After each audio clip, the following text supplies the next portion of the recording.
Well, those alien eggs you made were somewhat popular, so what have you got up next up your sleeve, Captain? Quite simply, the next stage of the alien life cycle, the Facehugger. Still working on making your creation minifig scale? That's the plan. Sounds like a heck of a challenge considering how small those creatures are next to someone's face. Well, I'm always up for a challenge. Okay, so let's get straight into it. So the Facehugger is a large spider-like creature with 8 legs, 2 of which face forward and the other 6 are on the side of the body. It has 2 large sacs near the back and a long tail. I had to think a lot about this one, but I came up with the idea of using modified 1x2 plates with bars on the side in tan, placing them upside down with the studs on the ground.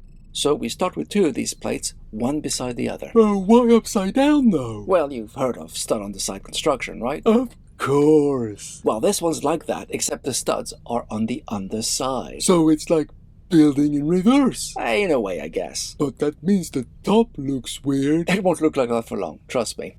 We then add an extra one of those plates across the 2 to secure them. For the front one, I thought I'd use a different type of plate with bar, one with connections on the edges rather than closer to the middle.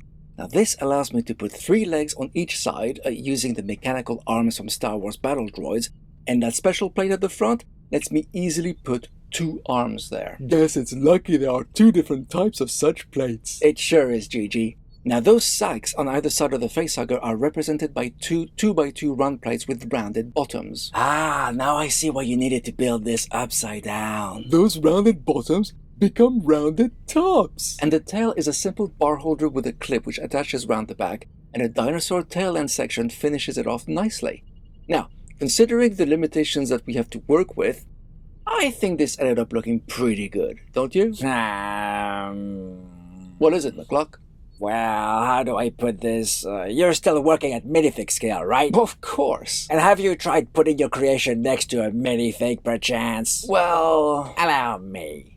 See? The real Facehugger hugs the face, right? Whereas yours is more of a body hugger. Alright, I'll grant you it's not the best scale-wise, but that's really the best I could achieve considering the size of the available parts I used. You sure about that? Well, if you've got a better idea. Actually, I do. How about using the crab piece? Yeah, but that's just a crab. It doesn't even come in the right color. McCluck's got a point, Captain. It is small enough to fit on the face, and it did come in tan only once in the Ninjago City set from 2017. Only once out of a massive set?